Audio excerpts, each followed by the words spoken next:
నా వీడియోస్ కనుక మీకు నచ్చినట్లయితే సబ్స్క్రైబ్ చేసుకోండి అండ్ లేటెస్ట్ అప్డేట్స్ కోసం గంట సింబల్ని ప్రెస్ చేయండి. హాయ్ ఫ్రెండ్స్, సో ఎప్పుడెప్పుడు అని మీరు ఎదురు చూసిన వీడియో అయితే వచ్చేసింది. సో చాలామంది నాకు చెప్పిళ్ళు కంపారిజన్ వీడియో రెండింటికి చేయమని చెప్పేసి, డ్యూక్ 200 అండ్ NS 200. ఎందుకంటే చాలామంది కన్ఫ్యూజ్ అవుతారు, ఏది తీసుకోవాలి, రెండు బజాజ్ ప్రొవైడ్ చేసేవంటే ఏది తీసుకోవాలి, ఏది బెటర్ ఉంటుంది. అండ్ రెండు నేకెడ్ బైక్స్ అండ్ రెండు స్టైలిష్ ఉంటాయి బైక్స్ అయితే.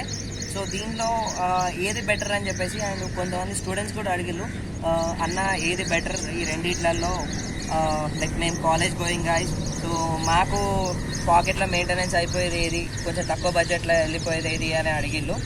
సో ఈ అన్ని క్వశ్చన్స్కి నేను చెప్తా. మైలేజ్ కూడా అడిగిళ్ళు, కొంతమంది టాప్ స్పీడ్ కూడా అడిగిళ్ళు, అండ్ మెయింటెనెన్స్ కాస్ట్ ఎంత అని అడిగిళ్ళు. సో ఇదంతా నేను చెప్తా. సో మన దగ్గర ఈరోజు ఉన్న వెహికల్స్ వచ్చేసి నాది BS3 డ్యూక్ 200 అండ్ ఇది వచ్చేసి BS4 NS 200. సో వీటి రెండింటికి డిఫరెన్స్ చెప్తా. అండ్ ఇంకోటి ఏంటంటే మీరు అడగచ్చు, సో 2021లో BS6 వచ్చింది కదా, సో దానికి కంపారిజన్ ఎట్లా చేస్తావు అని చెప్పేసి. సో అవి కూడా చెప్తా ఏమేమి చేంజ్ అయినాయో BS6లో. అండ్ 2021లో BS6 మోడల్స్ డ్యూక్ 200 కానీ NS 200 కానీ మీరు కొనొద్దా అనేది ఈ వీడియో ఎండింగ్ వరకు మీరే తెలుసుకుంటారు. సో క్లియర్గా ఇస్తా ఇన్ఫర్మేషన్. ఎవరైతే టెక్నికల్గా ఎక్స్పెక్ట్ చేస్తే మాత్రం టెక్నికల్గా నేను అంత గుడ్ కాదు టెక్నికల్ వైజ్, చెప్తా కావచ్చు కానీ మీకు కొన్ని డౌట్స్ వచ్చేస్తాయి దాంట్లో. సో టెక్నికల్గానైతే నేనేం టచ్ చేయను, ఏవైతే బేసిక్ థింగ్స్ ఉంటాయో సో అవే నేను చెప్తాను, క్లియర్గా చెప్తా. వీడియో మాత్రం మిస్ కాకుండా చూడండి. సగం మంది ఏం చేస్తున్నారంటే సగం వీడియో చూసి కామెంట్ చేస్తున్నారు. సో మీకు కావాలంటే నేను పెడతా, కానీ పెడితే కొద్దిగా బాగుంటుంది కాబట్టి నేను పెడతలేను. ఎట్లా అంటే నేను మైలేజ్ చెప్తా దాంట్లో, బట్ మైలేజ్ ఎంత అని అడుగుతున్నారు, రేట్ చెప్తా రేట్ ఎంత అని అడుగుతున్నారు. సో ఇదంతా ఉన్నది. సో అట్లా చేయకుండా పూర్తిగా వీడియో చూడండి. ఏమైనా మిస్ చేసి ఉంటే సో అప్పుడు నన్ను అడగండి. నేను ఇప్పుడైతే ఫ్రంట్ నుంచి బ్యాక్ వరకు అండ్ మొత్తం దీంట్లో ఇంజన్ స్పెసిఫికేషన్స్ అవన్నీ చెప్తాను. సో మనము కొన్ని పాయింట్స్ అయితే నేను లిస్ట్ అవుట్ చేసిన, అంటే ఇంజన్ స్పెసిఫికేషన్స్ కానీ కొన్ని చిన్న పాయింట్స్, ఎందుకంటే మ్యాక్సిమం మనకి కూడా కొంచెం తెలవాలి కదా ఏది ఏంటి ఎంత అనేది. సో చూద్దాము, కొన్ని స్పెసిఫిక్ థింగ్స్ అయితే నేను చేసిన. సో డ్యూక్ 200ది మనకి సీసీ వచ్చేసి 199.5 cc అండ్ సేమ్ NS 200ది కూడా 199.5 cc. అండ్ ఇంకోటి వచ్చేసి దీని పవర్ వచ్చేసి 25.4 bhp అండ్ దీనిది వచ్చేసి 24.13 bhp ఇది. అండ్ మనకి మైలేజ్ కూడా చాలామంది అడిగిళ్ళు. సో కంపెనీ క్లెయిమ్ చేసింది అయితే డ్యూక్ 200కి 33 kmpl అండ్ వేరాస్ NS 200ది చూసుకుంటే 35 kmpl అయితే పెట్టిళ్ళు. సో మనకి ఇవి లైక్ ఆన్ రోడ్కి వచ్చేసరికి చేంజ్ అయిపోతుంది ఇదంతా మైలేజ్ అనేది. సో తక్కువ రావచ్చు, ఎక్కువ రావచ్చు. సో చాలామంది నన్ను అడిగిళ్ళు, నాది 20 ఇస్తుంది మైలేజ్, 28 ఇస్తుంది అని చెప్పేసి. సో చాలా వేరియేషన్స్ అయితే ఉంటాయి, ఎందుకంటే వే ఆఫ్ డ్రైవింగ్ని బట్టి ఉంటుంది. ఎవరైతే కొంతమంది రఫ్గా నడుపుతారు, కొంతమంది స్మూత్గా నడుపుతారు. సో దాని మీదకి వెళ్ళి కూడా ఉంటుంది. అండ్ హైవేలలో మైలేజ్ అనేది చేంజ్ అయిపోతుంది, ఎందుకంటే ఫ్రీక్వెంట్గా మీరు గేర్ చేంజెస్ అయితే ఉండదు. సో దానికి కూడా ఉంటుంది. సో ఇదంతా పక్కకు పెడదాం. సో మనమైతే జస్ట్ డిజైన్ అయితే చూసుకుందాం. ఫస్ట్ డిజైన్ చూసుకున్న తర్వాత మనము మిగతా టాపిక్స్ అయితే సో మనం ఫస్ట్ ఇంపార్టెంట్ థింగ్ ఒకటైతే చూసుకుందాము, దీంట్లో నుంచి ఫ్రంట్ నుంచి చూసుకుందాము. సో ఫ్రంట్ చూసుకుంటే డ్యూక్ 200కి మనకి WP సస్పెన్షన్ ఉంది అండ్ ఇది అప్ డౌన్ సస్పెన్షన్. సో మనకి ఈ సస్పెన్షన్ అనేది ఇట్లా అప్ డౌన్ యాక్ట్ అవుతుంది. అండ్ వేరస్ మనం NS 200కి చూసుకుంటే మనకి పాత టెలిస్కోపిక్ సస్పెన్షన్ అయితే ఉన్నది మనకి. అండ్ ఈ రెండిట్లలో డిఫరెన్స్ ఏంటంటే ఈ సస్పెన్షన్ అనేది కొంచెం మంచిగా యాక్ట్ అవుతుంది, ఇది కూడా యాక్ట్ అవుతుంది. బట్ ఏంటంటే లైక్ ఇదైతే కొంచెం తొందర పోతుంది. నేను చెప్పాలనుకునేది అదే, ఎందుకంటే చూడండి మీరు డ్యూక్ 200లో కంప్లైంట్స్ అయితే చాలా ఉంటాయి. ఈ అప్ డౌన్ సస్పెన్షన్ అనేది చిన్న ఒక గుంత ఉందంటే చాలు గట్టిగా దించేస్తే ఈ సస్పెన్షన్ అనేది పోతుంది. బట్ ఇదేంటంటే కొంచెం టఫ్ ఉంటుంది, మనకి పాత బండ్లలో వచ్చిందే కాబట్టి కొంచెం టఫ్ అయితే ఉంటుంది ఈ సస్పెన్షన్ అనేది. అండ్ ఇంకోటి దీంట్లో కొంచెం మెయింటెనెన్స్ అనేది ఎక్కువ, అంటే మెయింటెనెన్స్ అంటే చెప్పినా కదా. సో చిన్న గుంటలో దించినా కూడా కొంచెం సస్పెన్షన్ అనేది తొందరపోతుంది. KTMలో లైక్ మేజర్ డిసడ్వాంటేజ్ అదే. సో దీన్ని రిప్లేస్ చేయాలంటే మనకి 1000 రూపీస్. సో ఒక్క సైడ్ వచ్చేసి 1000 రూపీస్ అవుతుంది. సో 1000 రూపీస్ కాబట్టి ఇక్కడ మనము 1000 రూపీస్ పెట్టినామంటే ఒక సైడ్ అవుతుంది, ఇది 1000 రూపీస్ పెడితే 2 సైడ్లు అవుతుంది.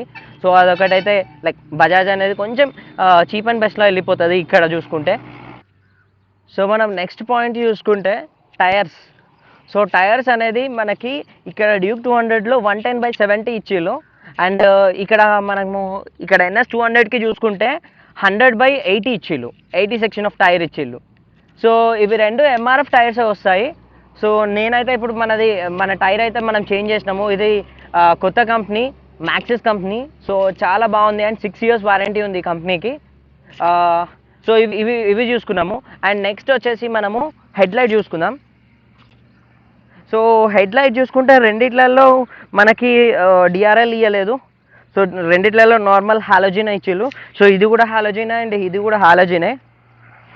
అండ్ ఇప్పుడు కొత్తగా BS6 వేరియంట్స్కి all time LEDs like glowing LEDs ఇచ్చిళ్ళు డ్యూక్ 200లో. బట్ వేరాస్ NS 200లో సేమ్ ఇచ్చేసిళ్ళు హాలోజిన్. సో మనకి కంపేర్ చేసుకుంటే రెండిట్లలో ఫోకస్ అనేది కంపేర్ చేసుకుంటే మనకి హాలోజిన్ మంచి పర్ఫార్మెన్స్ అనేది ఇస్తుంది. ఇప్పుడు మనం డ్యూక్ 200 BS6 డ్యూక్ 200లో చూసుకున్నా కూడా లైట్ అయితే అంత బాగాలేదు. సో దాన్ని కూడా నేను రివ్యూ అయితే చేస్తా తొందరలోనే. మనకు ఒక లైక్ మన సబ్స్క్రైబర్కే ఒకరికి ఉంది BS6 డ్యూక్ 200. సో తను ఇస్తా అన్నాడు. But due to this pandemic situations మనం చేయలేకపోతున్నాం అది. సో కొంచెం సిచ్యువేషన్స్ అనేది ఓకే ఉంటే మాత్రం మనము ఆ బండి తీసుకొని రివ్యూ అయితే చేద్దాము, ఫుల్ రివ్యూ అయితే చేసేద్దాము.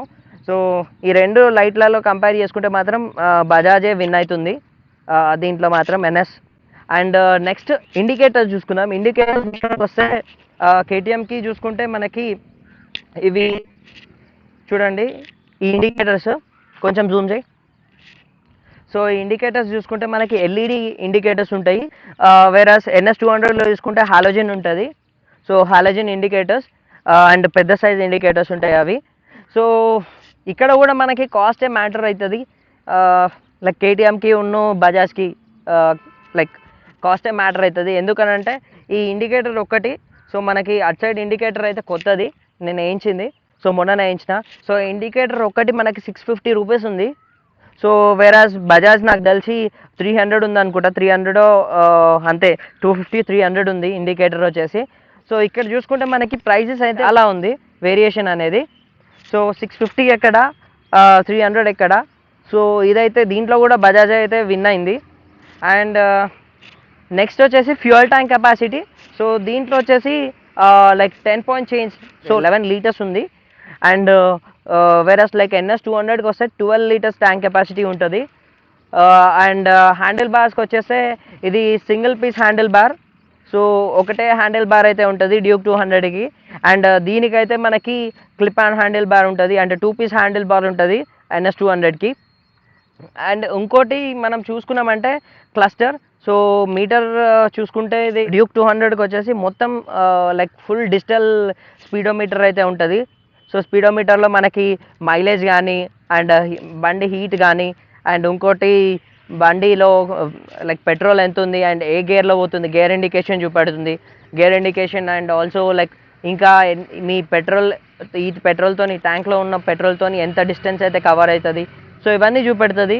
అండ్ కొత్తగా వచ్చిన లైక్ డ్యూక్ 200లో మనము ABS కూడా ఎక్స్పెక్ట్ చేయొచ్చు. సో ఇది నాన్ ABS బండి, సో ABS కూడా ఉంటుంది కొత్తగా వచ్చిన డ్యూక్లో. అండ్ ఆల్సో మనకి KTMని చూసుకుంటే ఫుల్లీ సెన్సార్డ్ వెహికల్. సో అన్ని సెన్సార్సే ఉంటాయి. అండ్ నెక్స్ట్ వచ్చేసి మనము NS 200లో చూసుకుంటే లైక్ నేను కొన్ని ఫొటోస్ కూడా యాడ్ చేస్తా NS 200ది అండ్ డ్యూక్ 200ది లైక్ డిస్ప్లేస్ ఎట్లా ఉంటాయి అనేది. అండ్ ఆల్సో లైక్ NS 200లో చూసుకుంటే మనకి 2 డిస్ప్లేస్ ఉంటాయి. 2 డిస్ప్లేస్ ఏంటంటే ఒకటి డిజిటల్ డిస్ప్లే ఉంటుంది అండ్ ఇంకోటి అనలాగ్ డిస్ప్లే, అంటే లైక్ ఓల్డ్ డిస్ప్లే ఉంటుంది కదా ముళ్ళుతోని. సో ఆ డిస్ప్లే అయితే ఉంటుంది. సో ఇదేంటంటే కొంచెం రాగా ఉంటుంది, లైక్ మన దేశీ స్టైల్ అయితే ఉంటుంది బజాజ్ కాబట్టి. సో మనము వెళ్తుంటే ఆ ఫీల్ అనేది వస్తుంది. సో అదైతే ఉంటుంది. సో నెక్స్ట్ మనం మాట్లాడుకునే టాపిక్ వచ్చేసి లైక్ చాలామంది అడిగిళ్ళు ఇది NS 200 అండ్ డ్యూక్ 200 లిక్విడ్ కూల్డా ఎయిర్ కూల్డా అని చెప్పేసి NS 200 గురించి అయితే అడిగిళ్ళు. సో రెండు చూసుకుంటే రెండు లిక్విడ్ కూల్డే. సో రెండిట్లలో కూలెంట్ ఉంటుంది, రెండిట్లలో రేడియేటర్స్ ఉంటాయి. సో రేడియేటర్స్ చూసుకోండి, ఎందుకంటే NS200 and Duke 200 same CC and same engines, but Duke 200కి ట్యూనింగ్ వేరే ఉంటుంది అండ్ NS200కి ట్యూనింగ్ వేరే ఉంటుంది. సో మనము డ్యూక్ KTMని చూసుకుంటే బజాజ్ వాళ్ళే KTMని అయితే ప్రొవైడ్ చేస్తున్నారు, అంటే మ్యానుఫ్యాక్చరింగ్ కూడా సేమ్ లైక్ బజాజ్ వాళ్ళే చేస్తున్నారు. మీరు చూసుకుంటే ఇక్కడ ఆయిల్ ఫిల్టర్ ఉంది కదా, సో ఆయిల్ ఫిల్టర్ అనేది బజాజ్ వాళ్ళదే. మనకి NS200లో ఏదైతే ఆయిల్ ఫిల్టర్ ఉంటుందో అదే మనకి డ్యూక్ 200లో కూడా ఉంటుంది. అండ్ నెక్స్ట్ మనం చూసుకుంటే సైలెన్సర్స్. సో డ్యూక్ 200కి కూడా అండర్ బెల్లీ సైలెన్సరే ఉంటుంది అండ్ NS200కి కూడా అండర్ బెల్లీ సైలెన్సరే ఉంటుంది. ఎందుకంటే ఇవి స్ట్రీట్ నేకెడ్ బైక్స్ కాబట్టి దీనికి కొంచెం ఆ స్ట్రీట్ ఫీల్ ఇవ్వడానికి ఈ అండర్ బెల్లీ ఎగ్జాస్ట్ అనేది ప్రొవైడ్ చేసిళ్ళు. అండ్ దీంతో మనకి సెంటర్ ఆఫ్ గ్రావిటీ కూడా మంచిగా ఉంటుంది. అండ్ మనం ఎప్పుడైతే కొంచెం కార్నరింగ్ కానీ కొంచెం స్ట్రీట్లలో నడిపిస్తామో బండ్లు, అవన్నీ సౌండ్ కూడా మంచిగా వస్తుంది అండర్ బెల్లీ కాబట్టి, పర్ఫార్మెన్స్ కూడా బాగుంటుంది. అండ్ నెక్స్ట్ మనము చూసుకుంటే రేర్ సస్పెన్షన్ చూసుకుంటే సేమ్ రెండిట్లలో కూడా మోనోషాక్ సస్పెన్షన్ ఇచ్చిళ్ళు. సో దీంట్లో అడ్జస్టబుల్ సస్పెన్షన్. సో ఇది కూడా అడిగిళ్ళు చాలామంది, లైక్ హైట్ ఎంత హైట్ వాళ్ళకి ఇది అవైలబుల్ ఉంటుంది బండి, ఎంత హైట్ వాళ్ళు నడిపించగలుగుతారు ఈ బండ్లు రెండు అని చెప్పేసి. సో మీ హైట్ అయితే 5.2 నుంచి 3-4 అయితే మీరు ఈజీగా కొంచెం మేనేజబుల్ చేయొచ్చు. అండ్ 5.4 ఎబోవ్ ఉన్నారంటే మీరు ఈజీగా లైక్ నడిపించగలుగుతారు ఈ బండ్లు అయితే. అండ్ మీకు కొంచెం కొత్త మోడల్లో వచ్చేసి ఈ సీట్ హైట్ అయితే కొంచెం ఇంక్రీజ్ అయి ఉంటుంది డ్యూక్ 200ది. సో ఏం చేస్తారంటే అప్పుడు మీకు ఈ మోనోషాక్ అనేది అడ్జస్టబుల్. సో దీన్ని మీరు సాఫ్ట్ సెట్టింగ్స్లలో పెట్టుకుంటే హైట్ అనేది కొంచెం దిగుతుంది బండిది. అండ్ NS200కి కూడా అంతే. సో సాఫ్ట్ సెట్టింగ్ పెట్టుకుంటే బండికి అయితే దిగిపోతుంది ఇది. సో నెక్స్ట్ మనకి ఇంపార్టెంట్ టాపిక్. సో చాలామంది లైక్ అడిగిన టాపిక్ ఇది, maintenance. So Duke 200 and NS200 రెండింటి మెయింటెనెన్స్ కంపారిజన్ చేసుకుంటే ఏది స్టూడెంట్స్కి బెటర్ అండ్ ఏది మనకి పాకెట్ ఫ్రెండ్లీ ఉంటుంది బైక్ అనేది చూసుకుందాము. BS6 వర్షన్లో కూడా, సో 2021లో కూడా ఇది అప్లికబుల్ రెండింటికి. సో ఫస్ట్ డ్యూక్ 200 మెయింటెనెన్స్ చూసుకుంటే ప్రతి 7,500 కిలోమీటర్స్కి ఒకసారి సర్వీసింగ్ చేయించాలి. అండ్ ప్రతి సర్వీసింగ్కి అండ్ యావరేజ్ మీకు 3,500 అట్లా అయిపోతుంది మెయింటెనెన్స్ దీనిది. అండ్ నెక్స్ట్ చూసుకుంటే NS200. సో NS200లో మనకి సర్వీసింగ్కి అయితే మనకి ఇంటర్వెల్ అయితే వాళ్ళు ఇచ్చే ఆయిల్ వాడితే, mineral oil, Bajaj mineral oil వాడితే మాత్రం ప్రతి 2,500 కిలోమీటర్స్కి ఒకసారి అయితే మీరు సర్వీసింగ్ అనేది చేయించాలి. సో వాళ్ళు 3,000 అని చెప్తారు, బట్ 2,500 లోపలనే చేయించాలి సర్వీసింగ్ అనేది. సో ప్రతి సర్వీసింగ్ కాస్ట్, మీరు బజాజ్ ఇంజన్ ఆయిల్ వాడితే మాత్రం ప్రతి సర్వీసింగ్ కాస్ట్ వచ్చేసి మీకు 2,000 లోపలనే ఉంటుంది, మీరు ఏ పార్ట్స్ అయితే రిప్లేస్ చేయకపోతే. సో నార్మల్గా air filter, fuel filter, normal filter, spar plugs అవి చేంజ్ చేసుకుంటే మీకు 2,000 లోపలనే అయిపోతుంది. And the best thing in Bajaj is మనకి ఎక్కడైనా సరే బండి రిపేర్ అయితే అయిపోతుంది. సో ఈ డ్యూక్ 200ని చూసుకుంటే నేను లాస్ట్ టైం రైడ్ పోయినప్పుడు నాకు ఒక స్పార్క్ ప్లగ్ ఇష్యూ అయితే వచ్చింది. నా దగ్గర స్పార్క్ ప్లగ్ ఉంది, బట్ ఈ స్పార్క్ ప్లగ్ తీయడానికి భయపడ్డారు చాలామంది. సో అదైతే కొంచెం మనకి అట్లాంటి టైంలలో రిస్క్ అయితే ఉంటుంది. సో బజాజ్ అండ్ KTM రెండు కంపేర్ చేసుకుంటే మనకి బజాజ్ అయితే దీంట్లో అప్పర్ హ్యాండ్ అయితే ఉంది. మనం ఇప్పుడు డ్యూక్ 200 బయట సర్వీసింగ్ చేయించాలంటే చాలా కష్టం, ఎవ్వరు చేయరు, చేసినా కూడా అంత పర్ఫెక్ట్ అయితే ఉండదు. అండ్ బజాజ్ అయితే మనకి ఇంజన్ రీబిల్ట్ కూడా బజాజ్ బయట అయిపోతుంది. అండ్ మనకి దీని స్పేర్స్ కూడా ఈజీగా దొరుకుతాయి కంపేరింగ్ టు KTM. సో KTMలో చిన్న నట్ కానీ, బోల్ట్ కానీ, లేకపోతే ఏదైనా చిన్న పార్ట్ పోయినా కూడా వాళ్ళ దగ్గర ఉండదు. అండ్ వాళ్ళ దగ్గర మనం ఆర్డర్ పెట్టినా కూడా 10-15 డేస్ అంటారు. బట్ అదే మనం బజాజ్ చూసుకుంటే బయట దొరికిపోతాయి పార్ట్స్ అనేటివి, స్పేర్ పార్ట్స్ అనేటివి. అండ్ ఇంకోటి ఏంటంటే మనం దీంట్లో సింథటిక్ ఆయిలే పోయాలి. సింథటిక్ ఆయిల్ మనకి నార్మల్గా 20W50 అది పోయాలి ఆయిల్ అయితే. సో దాన్ని మనము ప్రైస్ చూసుకుంటే మనకి 1,000 ఎబోనే ఉంది, 1,100 ఉంది, 1,200 ఉంది దాని ప్రైస్ అయితే. అండ్ దీని mineral oil Bajaj like DTS mineral oil వచ్చేసి మనకి 350 రూపీస్ ఉంది. సో ప్రైస్ వేరియేషన్ చూసుకోండి. అండ్ పర్ఫార్మెన్స్ కూడా చూసుకుంటే రెండు సేమ్ ఉంటాయి. దీని టాప్ స్పీడ్ గురించి మాట్లాడుకుంటే ఇది వచ్చేసి 137 పోతుంది, ఇది వచ్చేసి 136 పోతుంది టాప్ స్పీడ్ వచ్చేసి. సో రెండు లైక్ సేమ్ ఉన్నాయి టాప్ స్పీడ్స్ కూడా. బట్ ఏంటంటే కేటీఎం అనేది కొంచెం పంచి ఉంటుంది పవర్ అనేది, బజాజ్ అనేది కొంచెం లీనియర్ ఉంటుంది పవర్ అనేది. సో ఎప్పుడైతే హై రేవ్ లిమిట్స్లలో వెళ్తాయో రెండు బండ్లు సేమ్ పర్ఫార్మెన్స్ ఇస్తాయి. But initial first gear speed చూసుకుంటే మనకి కొంచెం డ్యూక్ 200ది ట్యూనింగ్ అనేది అట్లుంది. సో కొంచెం స్పీడ్ అయితే వెళ్తుంది, టార్క్ అనేది ఎక్కువ ఉంటుంది దీన్ని. అండ్ వేరస్ బజాజ్ అనేది కొంచెం తక్కువ ఉంటుంది, ఎందుకంటే ఇది సిటీ ఫ్రెండ్లీ బైక్. సో దీన్ని మనం సిటీకి యూజ్ చేసుకోవచ్చు, టూరింగ్కి యూజ్ చేసుకోవచ్చు. And it's a best bike for allrounder bike అనొచ్చు. డ్యూక్ 200ని కూడా తక్కువ అంచనా చేయలేము. ఇది ఏంటంటే షార్ప్ కార్నర్స్ కానీ ఎడ్జెస్ కానీ మంచి పర్ఫార్మెన్స్ ఇస్తుంది బైక్. అండ్ ఇది కూడా టూరింగ్కి ఉపయోగించవచ్చు. బట్ చెప్పినా కదా, మెయింటెనెన్స్ అనేది కొంచెం హై ఉంటుంది కేటీఎంలో, వెరాజ్ బజాజ్. సో మీరు దాన్ని కంపారిజన్ దృష్టిలో చేసుకొని మాత్రం లైక్ ఏది వెళ్ళాలి అంటే మాత్రం కొంచెం తక్కువ బడ్జెట్లో వెళ్ళిపోయేది అయితే NS200 అని చెప్పుకోవచ్చు. అండ్ స్పేస్ కూడా చాలా ఈజీగా దొరుకుతాయి NS200వి.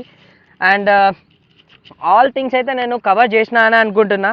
సో అన్ని థింగ్స్ నేను కవర్ చేసిన. సేమ్ స్ట్రీట్ నేకెడ్ బైక్స్ కాబట్టి రెండింటికి మనం విండ్షీల్డ్స్ అయితే పెట్టుకోవచ్చు, అండ్ హ్యాండ్ గార్డ్స్ పెట్టుకోవచ్చు, అన్నీ పెట్టుకోవచ్చు. అండ్ సో నెక్స్ట్ రెండు డిస్క్సే, డ్యూయల్ డిస్క్స్ ఉంటాయి రెండు. అండ్ సో రెండు 6 స్పీడ్ గేర్ బాక్సే ఉంటుంది. సో నెక్స్ట్ మనం చూసుకుంటే మైలేజ్, రియల్ టైమ్ మైలేజ్ చూసుకుందాం. ఇదివరకు మన కంపెనీ క్లెయిమ్ చేసింది అయితే చెప్పినాము. So on road real time mileage. So ఇది వచ్చేసి 5 years ఓల్డ్ వెహికల్. సో దీని గురించి అయితే నేను చెప్తా. అండ్ ఇది కూడా 4 years ఓల్డ్ వెహికల్. సో దీని గురించి కూడా నేను చెప్తాను. సో రెండిటి మైలేజ్ అయితే మనం డ్యూక్ 200ని హైవే మీదకి తీసుకుపోయినామంటే ఈజీగా 40 to 45 kmpl అయితే వచ్చేస్తుంది. అండ్ NS200ని మనము హైవే మీదకి తీసుకుపోయినామంటే 45 to 50 kmpl అయితే మనకి ఈజీగా వచ్చేస్తుంది. సో చాలామంది ఇదైతే నమ్మరు, మీరు హైవే మీదకి తీసుకెళ్ళి టెస్ట్ చేయండి. సో హైవే మీద ఏమవుతుందంటే మీరు గేర్ షిఫ్టింగ్స్ అనేది చేయరు, టాప్ గేర్ మీద ఉంటారు అండ్ ఒకటే స్మూత్గా వెళ్ళిపోతారు కాబట్టి మీకు అట్లా ఉంటుంది. ఎకనామీ మైలేజ్లో నేను చెప్పేది ఈ మైలేజ్ అయితే, ఎకనామీ స్పీడ్లో ఈ మైలేజ్ అయితే వస్తుంది. అండ్ వేరే సిటీలో మనం చూసుకుంటే డ్యూక్ 200ది 30 to 32 kmpl అయితే కంపల్సరీ వస్తుంది మీరు ఎకనామీ స్పీడ్లో అయితే వెళ్తే. అండ్ బజాజ్ NS200కి చూసుకుంటే మనకి సిటీ మైలేజ్ వచ్చేసి 35 to 40 మధ్యన ఇన్ బిట్వీన్ దాట్ వస్తుంది సిటీ మైలేజ్ అయితే మీరు ఎకనామీ స్పీడ్లో వెళ్తే. అండ్ ఇవైతే నేను చెప్తా, దీనికి అన్నీ కవర్ చేసిన అనుకుంటున్నా మ్యాక్సిమం స్పెసిఫికేషన్స్ అండ్ దీని గురించి మెయింటెనెన్స్ టిప్స్ అయితే అన్నీ నేను కవర్ చేసిన అని అనుకుంటున్నా. సో మీకేమైనా డౌట్స్ ఉన్నా మెయింటెనెన్స్ గురించి కానీ, సో దీంట్లో వచ్చే ప్రాబ్లమ్స్ ఏమైనా మీకు అనిపించినా కూడా, నాకు నేనేమైనా మిస్ చేసినా అని అనిపిస్తే మాత్రం కింద కామెంట్ చేయండి. సో అవైతే నేను మళ్ళీ చెప్తా. ఏమైనా లైక్ ప్రాబ్లమ్స్ కానీ ఏమైనా మిస్ చేసి ఉంటే మాత్రం నేను చెప్తా కంపల్సరీ. సో ఈ వీడియో మీకు నచ్చిందని అనుకుంటున్నా. నచ్చితే మాత్రం ఒక లైక్ వేసుకోండి అండ్ ఆల్సో షేర్ చేయండి వీడియోని, సబ్స్క్రైబ్ చేయండి నా ఛానల్కి. సో నెక్స్ట్ వీడియో మనము మీకు కావాలంటే నేను ఫుల్ రివ్యూ అయితే NS200ది నేను ఇవ్వగలుగుతా. సో అది కావాలని అంటే నాకు చెప్పండి కింద కామెంట్ సెక్షన్స్లలో. సో మనం నెక్స్ట్ వీడియోలో కలుద్దాము.